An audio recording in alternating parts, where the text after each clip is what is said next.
आइए बच्चों, आपका स्वागत है आपके अपने YouTube चैनल SPC क्लासेस में। आज की क्लास में हम लोग पढ़ने वाले हैं भारत का भूगोल क्लास नंबर 19।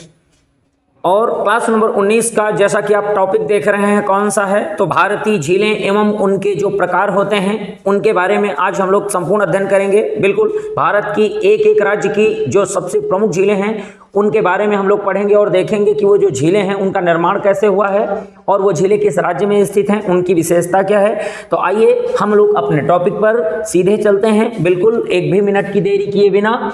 सबसे पहले जैसे कि अभी हम लोगों ने देखा कि भारत की झीलें एवं उनके प्रकार जो आज का शीर्षक है, इस शीर्षक पे हम लोग चर्चा करेंगे अपने मानचित्र के अनुसार और राज्यवार के सिस्टम में देखेंगे।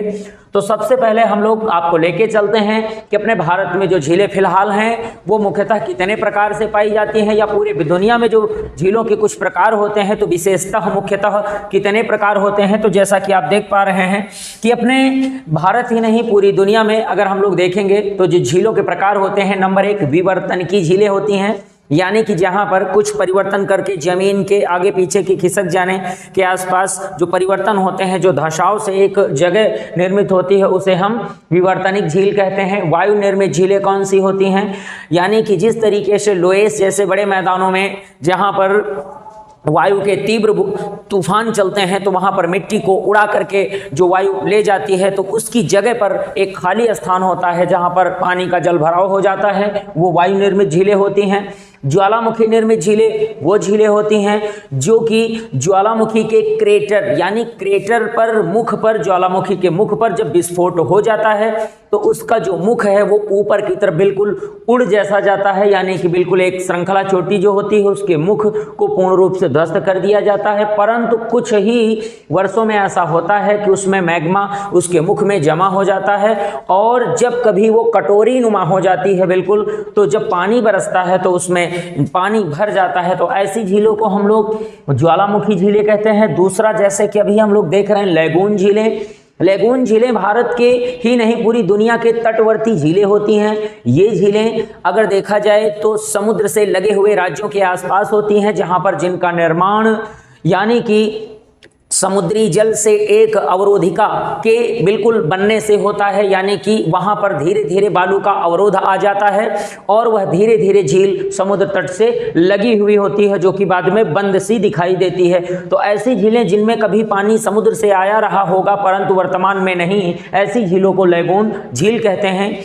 अगला हिमानी निर्मित झीलें, तो जो हमारे हिमालयी हैं जो उनको हम लोग कहते हैं यानी ध्रुवीय प्रदेश होते हैं, तो उन राज्यों में या अधिक ऊंचाई वाले राज्यों में जहां पर बर्फबारी ज़्यादा होती है वहां पर बड़े बड़े ग्लेशियर का निर्माण होता है और उन खाली स्थानों पर वो पानी जम जाता है, तो ऐसी झीलों को हम हिमानी निर्मित झीलें कहते हैं। और लास्ट में जैसा कि देख पा रहे हैं छठे नंबर पर आपसे जो बात करी जा रही है कि अपने भारत में वो झीलें जो कि मानव द्वारा बनाई जाती हैं, जिनका निर्माण कौन करता है, जिनका निर्माण मानव करता है, ऐसी झीलों को हम लोग क्या कहते हैं, कृत्रिम झीलें कहते हैं। आइए हम लोग चलते हैं अपने, जैसे कि अभी देखा कि अपने भारत में जो झीलों का प्रकार है वो कैसा है, तो आपने देखा कि 6 प्रकार हैं। अब इन 6 प्रकारों में हम लोग धीरे धीरे एक एक झील के बारे में चर्चा करते हैं। सबसे पहले हम लोग आज चर्चा करते हैं जो कि झील अपने भारत की यहाँ पर स्थित, जो अपने भारत और चीन के बीच में स्थित झील है, जिसे हम क्या कहते हैं, तो बिल्कुल ध्यान रखेंगे पैंगयोंग झील। यानी ये झील कौन सी है, पैंगयोंग झील है, जो कि जिसके हमारे कुल कितने फिंगर हैं, 8, यानी कि ये झील किन 2 देशों के बीच में स्थित है। ये झील जो है ये चीन और भारत के बीच में स्थित है, परंतु इस झील की सर्वाधिक फिंगर्स यानी 8 फिंगरों में से जो आते हैं पूरे के पूरे यहाँ पर 5 फिंगर पूर्ण रूप से भारत के कब्जे में है और शेष कहाँ पर है, चीन में है। तो ये कौन से राज्य में आती है, तो याद कर लीजिए, इसे कहते हैं हम लोग क्या कहते हैं, पैंगयोंग झील कहा जाता है। ध्यान रखेंगे पैंगयोंग झील के नाम से इसे जानते हैं। और ये कौन से राज्य में है, तो लद्दाख राज्य में स्थित है। ध्यान रखेंगे ये कौन सा राज्य है, तो लद्दाख, ये बात जरूर ध्यान रखेंगे। ये झील भारत और चीन के बीच विवादित झील है, जो कि अभी एसएससी एमटीएस की परीक्षा में क्वेश्चन को पूछा भी गया था और इसके पहले आपके डिफेंस परीक्षा 2019 उत्तर प्रदेश पुलिस परीक्षा में इसी क्वेश्चन को पूछा गया था कि पैंगयोंग झील जो है वो कहाँ पर स्थित है, तो वो भी ध्यान रखेंगे आप लोग।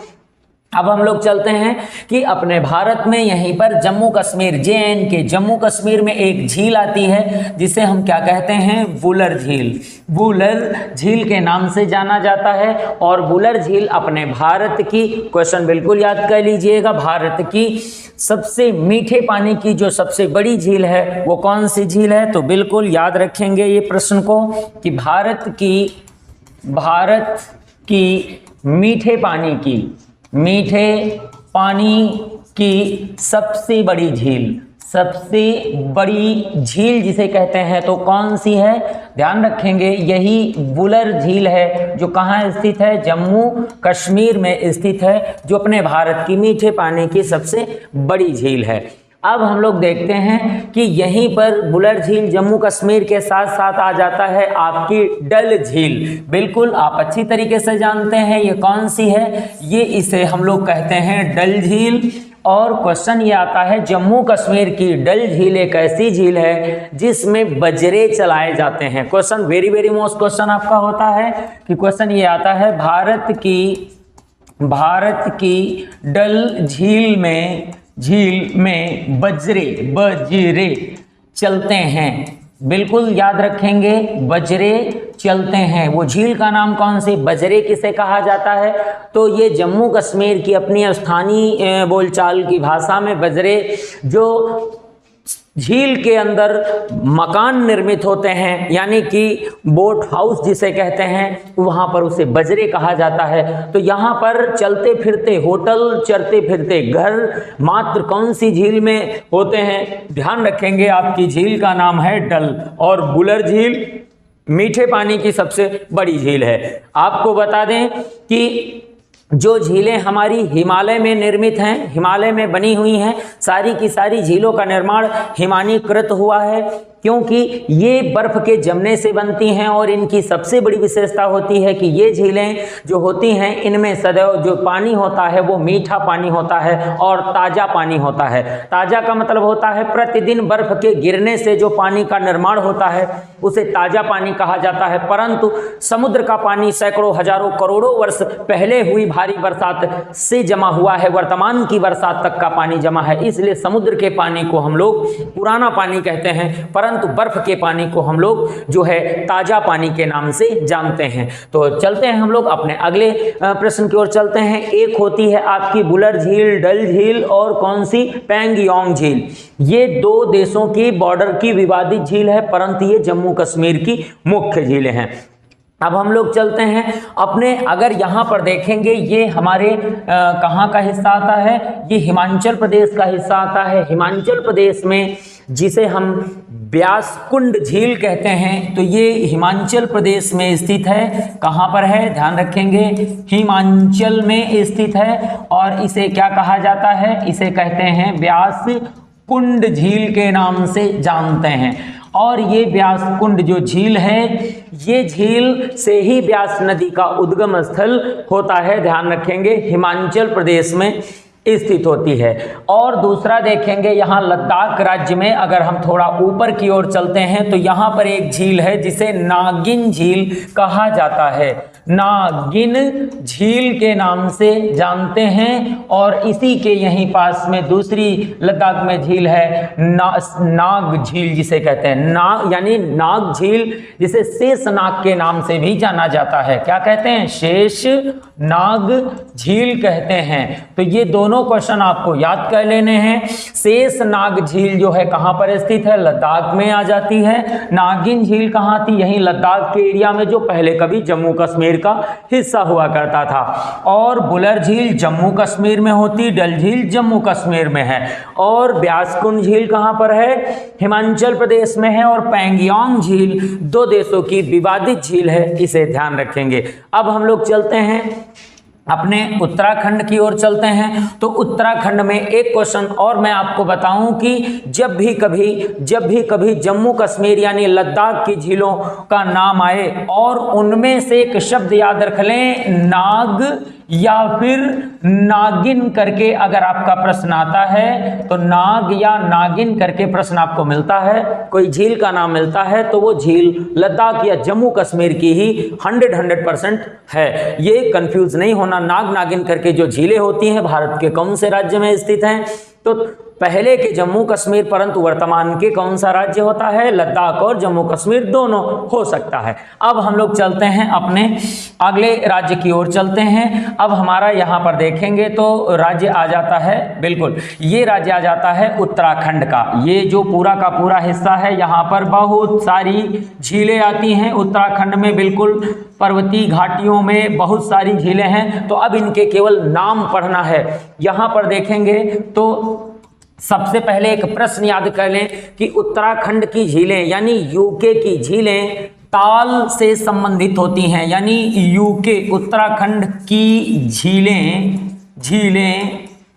ताल शब्द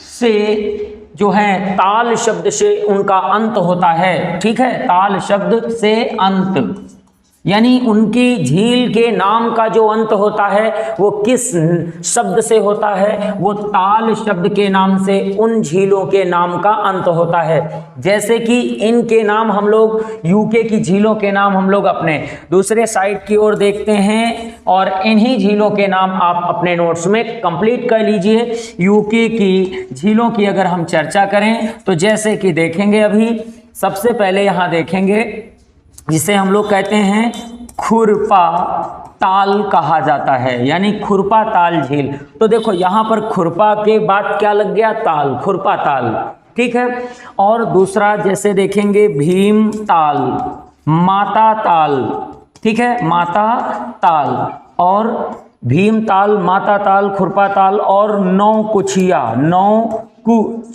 ताल जिसे हम लोग कहते हैं नौकुचिया ताल कहा जाता है, ठीक है। और देखेंगे देव ताल, क्या देखेंगे, देव ताल के नाम से इसे जाना जाता है। और कैसा, नैनी ताल। जैसा कि अभी आप देख रहे हैं, हमने आपको एक ट्रिक बताई, एक शब्द बताया है कि कौन से राज्य की झीलों के नाम का अंत ताल शब्द से होता है। तो ध्यान रखना है, उत्तराखंड की सभी झीलें जो होती हैं वो किस शब्द के अंत से शुरू होती हैं, तो ध्यान रखेंगे ताल शब्द से। जैसे कि अभी आपने देखा कि खुरपा ताल, भीम ताल, देवताल, नैनीताल और नौकुचिया ताल, माता ताल और याद कर सकते हैं और 7 ताल के नाम से जानी जाती हैं। तो ये सभी झीलें आपकी कहाँ पर आ जाती हैं, ध्यान रखेंगे, उत्तराखंड में। अब हम लोग चलते हैं अपने अगले प्रश्न की ओर चलते हैं। क्वेश्चन आपका अगला बनता है कि भारत की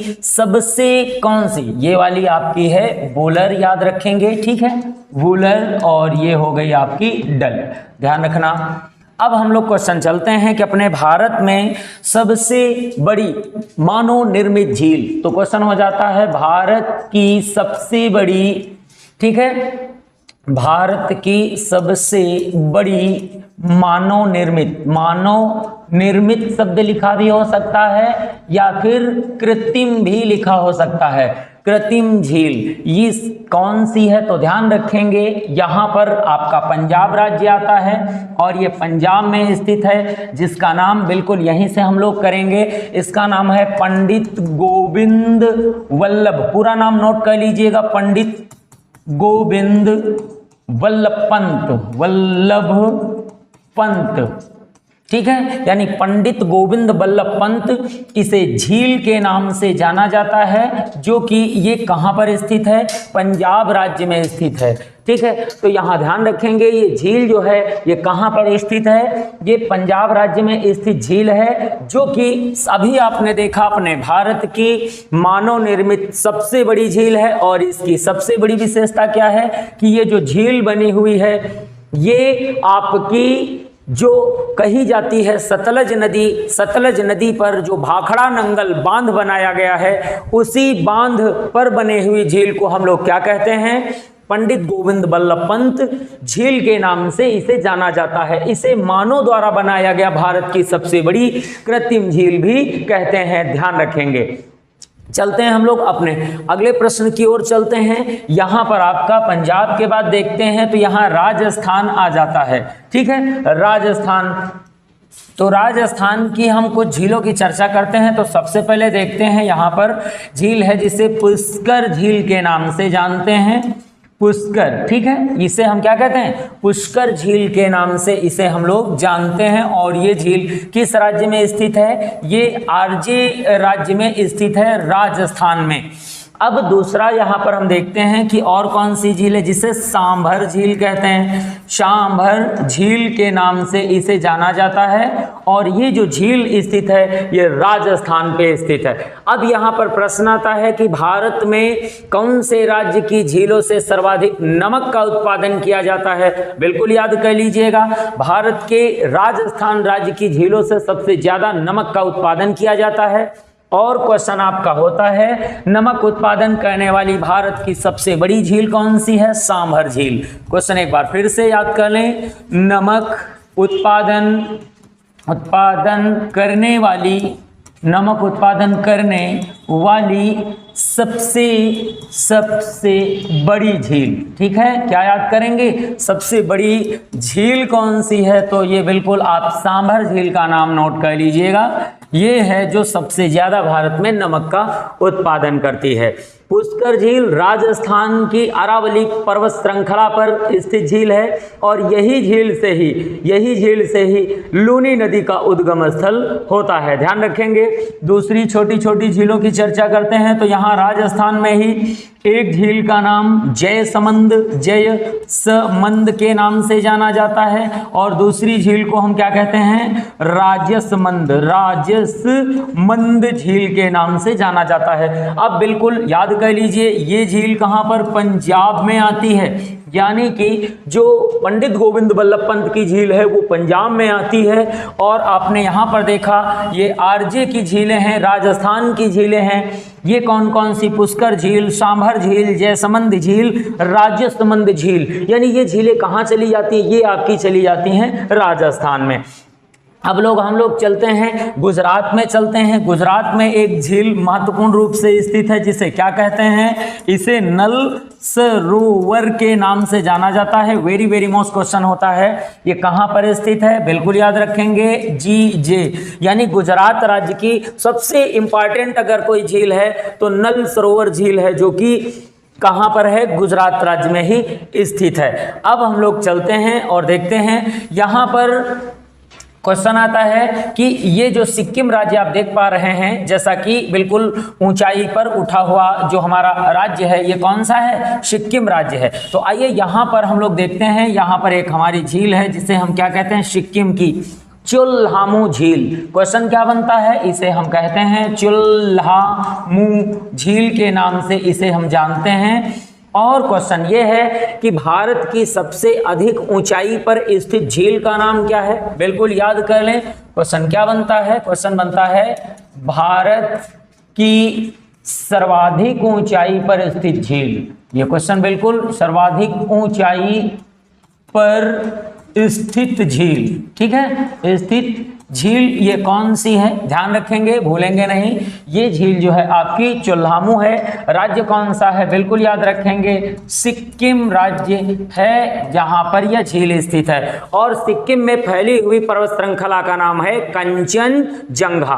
कंचनजंगा श्रेणियों में आती है ये, जो चुल्हामू झील के नाम से जाना जाता है। अब क्वेश्चन आपका आता है, ये क्या लिखा है यहाँ पर? सर्वाधिक ऊंचाई पर स्थित झील। सर्वाधिक ऊंचाई पर स्थित झील है जिसे चुल्हामू कहा जाता है। ध्यान रखेंगे। अभी आपने उत्तराखंड की झीलों के नाम पढ़े थे, सात ताल, माता ताल, खुरपा ताल, देवताल, भीमताल, राकस ताल, जो कहाँ चला जाता है? तिब्बत और जो हमारे उत्तराखंड की सीमा के आगे चला जाता है, और नैनीताल। ये सारी की सारी झीलें उत्तराखंड की होती हैं। अब हम लोग चलते हैं अपने उत्तर प्रदेश में, जो मुख्य रूप से देखते हैं तो उत्तर प्रदेश में एक हमारी झील है जो कि बिल्कुल किस नाम से जानी जाती है? ये है पंडित गोविंद बल्लभ पंत। बिल्कुल कंफ्यूज नहीं होइए, बिल्कुल कंफ्यूज ना हो। ये यूपी की झील की मैं बात कर रहा हूं। कौन सी नदी पर? ये रिहंद नदी पर बनी हुई है। कौन सी नदी है? यहां पर हम लोग इसे ऊपर कर लेते हैं। ये रिहंद नदी पर बनी हुई है। रिहंद नदी सोनभद्र में प्रवाहित होती है। सोनभद्र यूपी का जिला है जो दक्षिणी जिले के रूप में आता है। और इस सोनभद्र में रिहंद नदी पर बने हुए जो बांध है जिसे हम लोग रिहंद बांध कहते हैं, उस बांध के जलाशय को कहा जाता है पंडित गोविंद बल्लभ, उसके आगे पंत और आगे क्या करना है, सागर। यानी कि ये जो झील है इसमें आप देख पा रहे होंगे, आपको थोड़ा सा परिवर्तन दिखाई दिया होगा। इसमें लिखा था पंडित गोविंद बल्लभ पंत, आगे झील लिखा था। इसमें आप देख पा रहे हैं पंडित गोविंद बल्लभ पंत, आगे क्या दिख रहा, सागर दिख रहा। यानी कि बस इतना सा अंतर है, दोनों मानव निर्मित झीलें हैं। ये भी मानव निर्मित झील है और ये भी मानव निर्मित झील है। इनको कृत्रिम झील भी कहा जाता है जो कि अपने भारत में स्थित हैं। बिल्कुल ध्यान रखेंगे, यूपी के कहां पर है, सोनभद्र में स्थित है, जिसे पंडित गोविंद बल्लभ पंत सागर कहा जाता है। अब हम लोग चलते हैं यहां पर अपने मणिपुर राज्य में चलते हैं। मणिपुर जो राज्य आपका आता है, यहां पर झील है जिसे हम लोकटक झील कहते हैं। कौन सी झील है, ध्यान रखेंगे, इसे कहा जाता लोकटक झील कहते हैं। और इस लोकटक झील में अपने भारत का तैरता हुआ राष्ट्रीय उद्यान जिसे हम लोग कहते हैं वो इसी पर जो है स्थित है। यानी कि भारत का तैरता हुआ राष्ट्रीय उद्यान जिसे कहा जाता है तो वो लोकटक झील में ही तैर रहा है, जिसे केबुल लामजाओ के नाम से जाना जाता है। अब हम लोग चलते हैं अपने आगे वाले राज्यों की तरफ चलते हैं और देखते हैं। अब हम लोग आ जाते हैं उड़ीसा।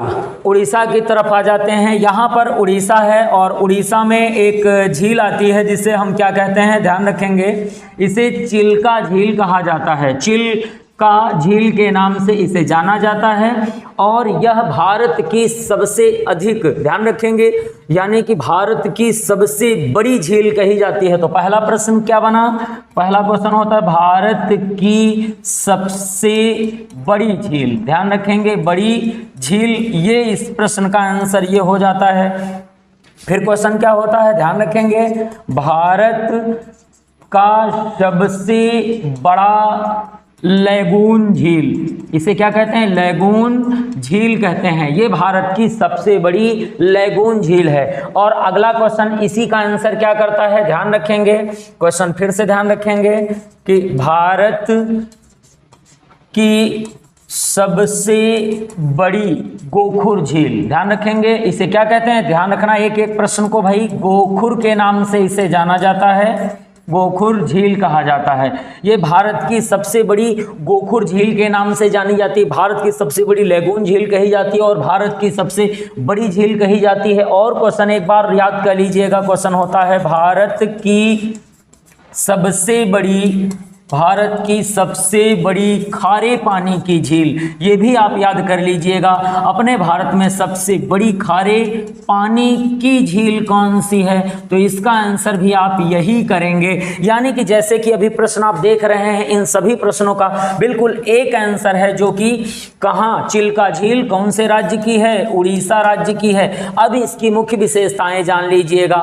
यानी कि इनको कई सारे नामों से जाना जाता है। लैगून झील इसे इसलिए कहा जाता है कि ये तटवर्ती झीलें होती हैं और इन तटवर्ती झीलों का निर्माण कभी सैकड़ों हजारों वर्ष पहले, लाखों वर्ष पहले जो हुआ था वो समुद्र के पानी से हुआ था। यानी कि समुद्र की एक नलिका इन झीलों तक पहुंचती थी, परंतु धीरे धीरे बालू के अवरोध खड़े हो गए, जिससे कि अब उनमें समुद्र का पानी नहीं जाता है। और परंतु इन झीलों का पानी सदैव खारा होता है, क्योंकि इनको जो पानी मिला था वो वर्षा का पानी नहीं मिला था, वो समुद्र का मिला था। अब दूसरी चीज, इन्हें गोखुर क्यों कहते हैं, इन झीलों की जो आकृति होती है वो कैसी होती है, वो गाय के खुर के जैसी होती है, इसलिए इन झीलों को गोखुर झील के नाम से भी जाना जाता है। और अगर हम देखते हैं तो इसके आगे एक झील आती है, इसे हम क्या कहते हैं, कोल्लेरू झील। यहाँ पर आंध्र प्रदेश का हिस्सा आ जाता है। इसे क्या कहते हैं, इसे आंध्र के नाम से जानते हैं, इसे हम लोग कहते हैं कोल्लेरू। यहाँ पर नाम नोट कर लेते हैं, यानी कि कोल्लेरू झील के नाम से इसे जाना जाता है। ये भी झील एक प्रकार की तटवर्ती झील ही है, यानी कि समुद्र के तट के किनारे स्थित झील है, जिसे क्या कहते हैं, कोल्लेरू झील के नाम से जाना जाता है। अब देखेंगे कोल्लेरू के बाद पुलिकट झील। यहाँ पर अगली झील होती है जिसे हम क्या कहते हैं, पुलिकट के नाम से, पुलिकट के नाम से जाना जाता है। ये भी एक तटवर्ती झील है जो कि पश्चिम बंगाल यानी बंगाल की खाड़ी, पश्चिम बंगाल नहीं करेंगे, क्या करेंगे, बंगाल की खाड़ी के तट में स्थित है। अब हम देखते हैं कि इसके बाद देखेंगे यहाँ पर हमारा राज्य आता है कौन सा, केरल। केरल में देखेंगे एक तटवर्ती झील है जिसे हम क्या कहते हैं, ध्यान रखना, इसे वेम्बनाड के नाम से जाना जाता है। यानी कि केरल की स्थित झील होती है जिसे हम क्या कहते हैं, वेम्बनाड के नाम से जानते हैं। और केरल में ही दूसरी झील है जो कि क्या कहा जाता है, अष्टमुडी के नाम से जानी जाती है। तो बिल्कुल जल्दी से आप समझ लीजिए क्लास के अंत में कि हमारे केरल में जो झीलें हैं, दो मुख्य झीलें हैं, एक को अष्टमुडी झील कहा जाता है, दूसरी को क्या कहते हैं, दूसरी को हम लोग कहते हैं, बिल्कुल याद रखेंगे, जिसे हम वेम्बनाड झील कहते हैं, केरल की झील है। अब जो झीलें पूर्व तट पर लैगून कही जाती हैं उन्हीं झीलों को केरल में क्या कहते हैं, कयाल के नाम से जाना जाता है। अब प्रश्न आता है कि भारत में ज्वालामुखी निर्मित सबसे बड़ी झील कौन सी है, तो ज्वालामुखी क्रिया से निर्मित भारत की सबसे बड़ी झील आती है जिसे हम क्या कहते हैं, महाराष्ट्र राज्य की जो बुल्ढाना जिले में स्थित है, महाराष्ट्र के बुल्ढाना जिले में स्थित है, जिसे लोनार झील के नाम से जाना जाता है। तो ये रही आपके भारत की समस्त झीलें एवं उनके प्रकार, जो मुख्य रूप से अपने भारत की सबसे वेरी मोस्ट इंपॉर्टेंट झीलें हैं। मिलते हैं अगली क्लास में, तब तक के लिए जय हिंद।